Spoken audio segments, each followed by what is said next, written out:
अब सबको पालो आउँछ भन्छन् होइन यो नेतामा के अब मलाई गृहमन्त्रीमा बनाइदिनुहोस् सब जनता मिलेर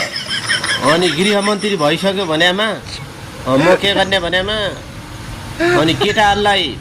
गाँजा र पेपर घर घरमा जो घरमा केटाहरू छन् नि 15 सालभन्दा माथिका तिनीहरूलाई गाँजा र पेपर फ्री अनि केटीहरूलाई चटपट्याएर तिनलाई जो डिजाइनका आधा आधा काटिया कट्टु हुन्छन् नि जिन्सका हाफ हो ती फ्री केटीहरूलाई हो म त्यस्तो गरिदिन्छु कानुन आफ्नो हात हुन्छ गाँजा खाने केटाहरूलाई समातिँदैन को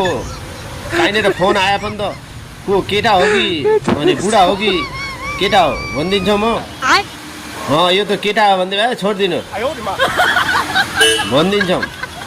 गृहमन्त्री मात्रै बनाउने कोसिस गरौँ साथीभाइहरू सबैले सबलाई फ्री गरिदिन्छु